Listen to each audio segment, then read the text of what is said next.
ഭാര്യയുടെ പരാതിയോട് ഗണേഷ് കുമാർ രാജിവെച്ചെങ്കിലും മുഖ്യമന്ത്രിയുടെ രാജി ആവശ്യപ്പെട്ട് ചോദ്യോത്തരവേള മുതൽ തന്നെ പ്രതിപക്ഷം നിയമസഭയിൽ ബഹളം ആരംഭിച്ചു.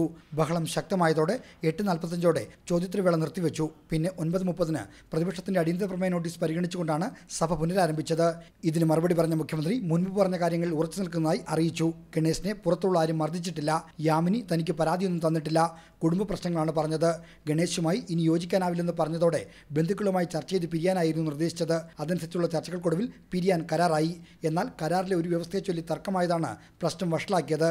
ഇന്നലെ യാമിനി തന്ന പരാതിയിന്മേൽ നിയമാനുസൃതം നടപടിയെടുത്തു. ആ നടപടി ഗണേഷിനെ അറിയിച്ചപ്പോൾ അദ്ദേഹം സ്വമേധയാ രാജിവെക്കുകയായിരുന്നുവെന്നും മുഖ്യമന്ത്രി അറിയിച്ചു. പരാതിയില്ലെന്ന് യാമിനി എഴുതി തന്നത് താൻ പറഞ്ഞിട്ടില്ലെന്നും മുഖ്യമന്ത്രി വിശദീകരിച്ചു. പരാതി തന്നിട്ടും ഞാൻ പരാതി വാങ്ങിയില്ല എന്ന് പറഞ്ഞു. സാറ് എനിക്ക് പരാതി തരികയോ തരാൻ വേണ്ടി അവർ കൊണ്ടുവരികയോ ചെയ്തിട്ടില്ല. ഗണേഷ് നടനാണെങ്കിലും അതിനേക്കാൾ നല്ല നടൻ മുഖ്യമന്ത്രിയാണെന്ന പരിഹാസത്തോടെയായിരുന്നു കോടിയേരി ബാലകൃഷ്ണൻ ഇതിനോട് പ്രതികരിച്ചത്. പരാതി സ്വീകരിക്കാതെ മടക്കിയ മുഖ്യമന്ത്രി സത്യപ്രതിജ്ഞാ ലംഘനമാണ് നടത്തിയതെന്ന് കോടിയേരി ആരോപിച്ചു.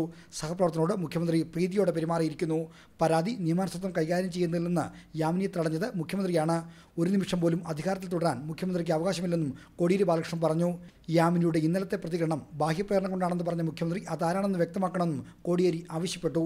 ഇതിനോട് പ്രതികരിച്ച മുഖ്യമന്ത്രി അത് PC ജോർജിൽ നിന്ന് മാത്രമേ പറഞ്ഞുള്ളൂ. ഇതിനിടെ സഭയിലെത്തിയ ഗണേഷ് കുമാറിന് മന്ത്രി കസേര നൽകിയതും പ്രതിപക്ഷ ബഹളത്തിനിടയാക്കി. മുഖ്യമന്ത്രി ലക്ഷ്യം വെച്ച് കത്തിക്കയറിയ പ്രതിപക്ഷത്തിന് ഇടയ്ക്ക് ലക്ഷ്യം പാളി.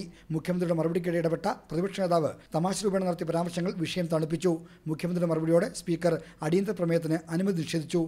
ഇതിൽ പ്രതിഷേധിച്ച് പ്രതിപക്ഷ നേതാവ് VS അച്യുതാനന്ദൻ ഇറങ്ങിപ്പോക്ക് പ്രഖ്യാപിച്ചു. പീഡനക്കാർക്കൊപ്പമാണ് സർക്കാരെന്നായിരുന്നു VSന്റെ ആക്ഷേപം. പ്രതിപക്ഷ നേതാവ് ഇറങ്ങിപ്പോക്ക് പ്രഖ്യാപിച്ചെങ്കിലും പ്രതിപക്ഷാംഗങ്ങൾ സഭയ്ക്കകത്ത് തന്നെ ഇരുന്ന് ബഹളം തുടങ്ങി. നടുത്തളത്തിറങ്ങിയുള്ള ബഹളം രൂക്ഷമായതോടെ നടപടികൾ വേഗത്തിൽ പൂർത്തിയാക്കി സഭ ഇന്നത്തേക്ക് പിരിയുന്നതായി സ്പീക്കർ പ്രഖ്യാപിക്കുകയായിരുന്നു. R. Sreejith, Thiruvananthapuram, India vision.